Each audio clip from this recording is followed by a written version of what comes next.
സൗന്ദര്യ പരിചരണത്തിന് ഇനി വത്തക്കയും. Hi, healthy കേരളയിലേക്ക് സ്വാഗതം. ഈ കാലാവസ്ഥയിൽ സൗന്ദര്യ പരിചരണത്തിലും വത്തക്ക അഥവാ നമ്മുടെ തണ്ണിമത്തൻ തന്നെ ട്രെൻഡിങ്. ചുട്ടുപൊള്ളുന്ന ചൂടിൽ അകവും പുറവും കുളിർപ്പിക്കാൻ തണ്ണിമത്തനേക്കാൾ വലിയ പുള്ളിയില്ല. മുറിച്ചുവച്ച വത്തക്കയുണ്ടെങ്കിൽ മടിക്കാതെ അല്പം സൗന്ദര്യ പരിചരണമാവാം. 99% വെള്ളം, അതിനർത്ഥം ചർമ്മത്തിന് ഏറ്റവും മികച്ച ഹൈഡ്രേഷൻ. ലൈക്കോപ്പിൻ എന്ന ഫോട്ടോ കെമിക്കലിന്റെ സാന്നിധ്യം നൽകുന്ന തിളക്കം, അതിനു പുറമെ മികച്ച ടോണർ.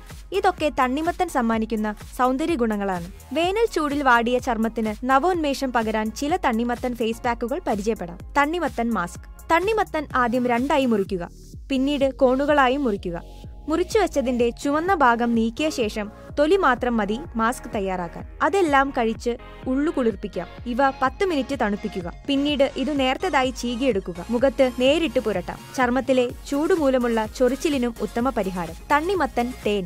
ചുട്ടുപൊള്ളുന്ന സൂര്യനു കീഴിൽ കുറെ സമയം ചെലവിട്ടാൽ ഫലം 1 ടാനിങ്. ചർമ്മം ഇങ്ങനെ കരുവാളിക്കുന്നത് തടയാൻ തണ്ണിമത്തൻ തേൻ മാസ്ക് സഹായിക്കും. തണുത്ത തണ്ണിമത്തൻ ജ്യൂസും തേനും തുല്യ അളവിലെടുത്തു മിക്സ് ചെയ്യുക. മുഖം കഴുകി തുടച്ച ശേഷം ഇത് പുരട്ടാം.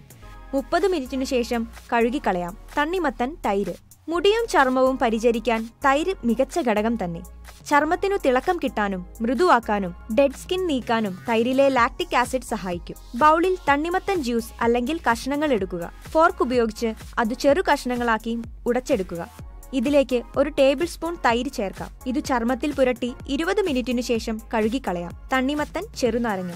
വരണ്ട ചർമ്മത്തിനു പരിഹാരം കാണാൻ മികച്ചതാണ് തണ്ണിമത്തൻ ചെറുനാരങ്ങ ഫേസ് പാക്ക്. ചെറുനാരങ്ങ നീരിനൊപ്പം തേനും ചേർത്താണ് ഫേസ് പാക്ക് തയ്യാറാക്കേണ്ടത്. തേൻ മോയ്സ്ചറൈസർ ചെയ്യാനും തണ്ണിമത്തൻ ഹൈഡ്രേറ്റ് ചെയ്യാനും നാരങ്ങ നീര് എക്സ്ഫോലിയേറ്റ് ചെയ്യാനും ഫലപ്രദം. ബൗളിൽ 2 ടേബിൾ സ്പൂൺ തണ്ണിമത്തൻ ജ്യൂസ് എടുക്കുക. ഇതിലേക്ക് 1 സ്പൂൺ നാരങ്ങ നീരും 1 സ്പൂൺ തേനും ചേർക്കുക. മുഖത്തിലും കഴുത്തിലും കൈകളിലും പുരട്ടാം. 10-15 മിനിറ്റിനു ശേഷം കഴുകിക്കളയാം.